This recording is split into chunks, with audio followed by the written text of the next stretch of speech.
Monsieur le président, madame la ministre, mes chers collègues, ma question porte sur la politique gouvernementale en matière de sport, santé et bien-être.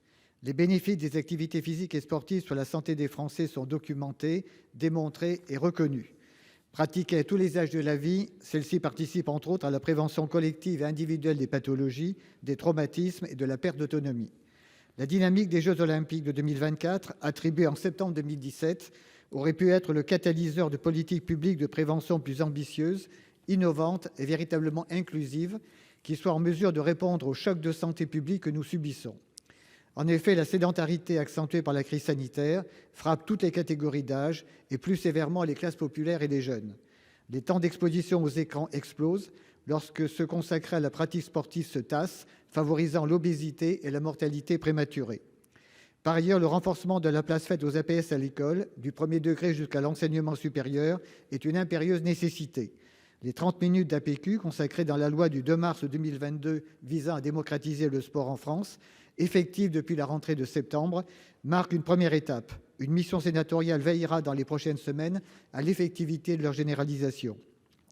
Enfin, le défi de la dépendance et l'objectif d'allongement de l'espérance de vie en bonne santé passeront par la réduction du nombre de chutes, ainsi que par une meilleure gestion de la baisse des capacités cardio-respiratoires et de la perte de masse musculaire.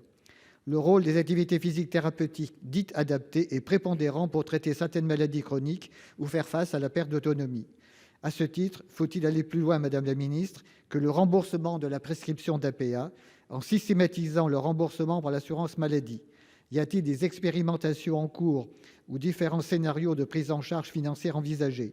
Nous pensons que c'est la condition de son déploiement à une plus large échelle et le geste politique central de rupture pour lequel œuvrer. À cet égard, où en sommes-nous concernant le rapport prévu à l'article 3 de la PPL précitée et censé traiter cette question de la prise en charge des APA médicalement prescrites et qui aurait dû être remis en septembre 2022? Enfin, les maisons sport santé disposent-elles à ce stade des moyens suffisants pour remplir la mission de pilote et de coordinateur des APA dans les territoires? Je pense notamment au volet formation. Je vous remercie. Merci, cher collègue. Madame la ministre.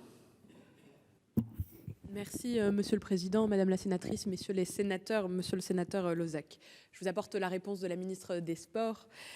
Vous soulignez à juste titre, monsieur le sénateur, les bienfaits de l'activité physique sur la santé. Et aujourd'hui, c'est désormais scientifiquement démontré, prouvé. Il n'y a plus de discussion autour, aussi bien en termes de prévention que pour l'amélioration de la qualité de vie des patients atteints de pathologies chroniques. Et vous l'avez rappelé, monsieur le sénateur, la Haute Autorité de Santé rappelle régulièrement que l'activité physique constitue une thérapie non médicamenteuse, pour reprendre leurs termes, permettant par exemple, et vous l'avez dit, de réduire des risques liés au développement du cancer du sein, du côlon, de la vessie, mais également énormément d'effets secondaires sur de nombreuses pathologies lourdes.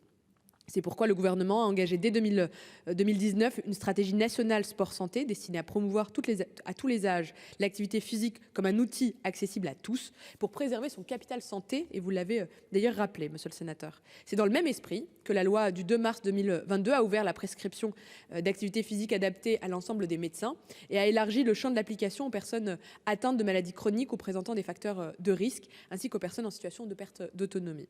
Cette même loi prévoit en effet la remise d'un rapport au Parlement sur la prise en charge de l'APA et qui sera communiqué dans les prochains jours. On me l'a garanti, monsieur le sénateur.